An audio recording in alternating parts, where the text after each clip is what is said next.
দেখো, আমি এখানে আজকে কাঁচা কলা সেদ্ধ করে নিয়েছি আর আলু সেদ্ধ করে নিয়েছি। তারপর কাঁচা কলাগুলোকে আলুগুলোকে খোসা ছাড়িয়ে নিলাম। আমি আজকে তোমাদের সাথে শেয়ার করব কাঁচা কলার কোপ্তার রেসিপি। হয়তো তোমরা অনেকেই জানো, কিন্তু আমি আমার রেসিপিটা তোমাদের সাথে শেয়ার করতে চাইছি। আমি এখানে লবণ দিচ্ছি, জিরার গুঁড়ো দিচ্ছি আর হলুদ দিচ্ছি সামান্য। হলুদ দিয়ে আমি এটাকে ভালো করে চটকে মেখে নিলাম। মেখে নিয়ে আমি ভালোভাবে এটাকে বলসের আকারে গোল গোল করে নিলাম। তোমরা চাইলে কিন্তু চ্যাপ্টা চ্যাপ্টাও করতে পারো। আচ্ছা, আমি এবার কড়াইতে তেল দিয়ে ভালোভাবে তেলটাকে গরম করে তবেই বড়াগুলো ছাড়লাম। কিছুক্ষণ ওয়েট করার পরে তোমরা বড়াগুলোকে উল্টে দেখবে লাল হয়েছে কিনা। খুব তাড়াহুড়ো করবে না, কারণ তাহলে বড়াগুলো হয়তো দেখা গেল বাইরে লাল লাল হয়ে আছে, কিন্তু ভেতরটা একদম গদগদে হয়ে আছে। যদি ভেতরটা গদগদে হয়ে থাকে আর বাইরেরটা একদম লাল হয়ে ভাজা হয়ে যায়, তাহলে কিন্তু পরে জল দিবে যখন, মানে বড়াগুলো যখন দিবে, তখন কিন্তু বড়াগুলো ফেটে যাওয়ার বা ভেঙে যাওয়ার চান্স থাকে। ওই জন্য একটু সাবধানে করতে হবে। দেখো, এখানে আমি অনেকটা টাইম নিয়ে বড়াগুলোকে ভেজেছি। দেখো, এই কটা বড়া আমার হয়েছে।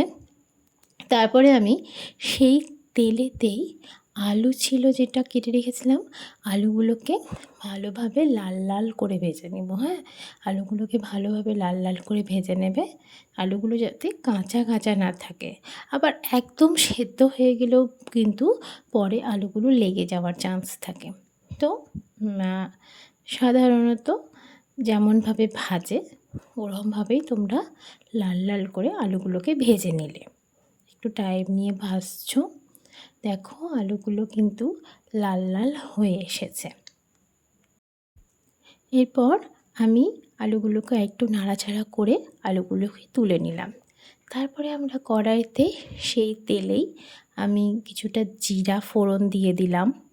জিরা ফোড়ন দেওয়ার পর আমি এবার দেব দারচিনি, সামান্য দুটো টুকরো দারচিনি দিলাম। বেশ কিছুটা পেঁয়াজ, আমি এখানে দুটো পেঁয়াজ কুচি করেছিলাম, বড় বড় সাইজের পেঁয়াজ কুচিটাকে, আর একটু লঙ্কা, মানে একটা লঙ্কাকে আমি কুচি করে এখানটায় দিয়েছিলাম।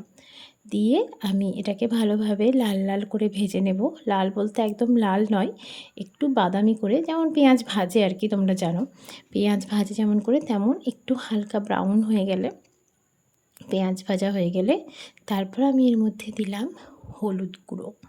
বেশ কিছুটা হলুদ গুঁড়ো দিলাম। দেওয়ার পরে আমি এখানে একটুখানি জিরার গুঁড়ো দিলাম। জিরার গুঁড়ো দিয়ে তারপর আমি এখানে দিলাম শুকনো লঙ্কার গুঁড়ো, আর দিয়ে দেবো এবার স্বাদমতো নুন। স্বাদমতো নুন দিয়ে ভালো করে এটাকে নাড়াচাড়া করে নেব। দেখো, এটা মশলাটা আমার ভাজা হয়ে গেছে। দেখো, এরকম একটু কালার এসছে। আমি এবার এখানে দিয়ে দিলাম 1 চামচ টক দই। দেখো, ভালোভাবে সবটা ভাজা হয়ে গেছে। এরপর আমি আস্তে আস্তে আলুগুলো দিয়ে দিব, ভেজে রাখা আলু দিয়ে ভালোভাবে দেখো কষা হয়ে গেছে আমার। এখানে আলুর সাথে মশলাগুলো খুব ভালোভাবে কষা হয়ে গেছে। দেখো, একটা খুব সুন্দর রঙও এসছে। এবার আমি দিয়ে দিলাম এর মধ্যে জলটা দিয়ে ভালো করে একটু আলু, মশলা, জল সবটা নাড়াচাড়া করতে হবে। জলটা ফুটে যাওয়া পর্যন্ত আমরা ওয়েট করব। জলটা ফুটে গেলেই আমরা বড়া দিয়ে দিব। বড়া দিয়ে আমি দিয়ে দিলাম গরম মশলা। ব্যাস, রেডি আমাদের কাঁচা কলার কোপ্তা। তোমরা বানিয়ে দেখো কেমন লাগছে, অবশ্যই জানিও। দেখা হচ্ছে পরের ভিডিওতে। Bye bye.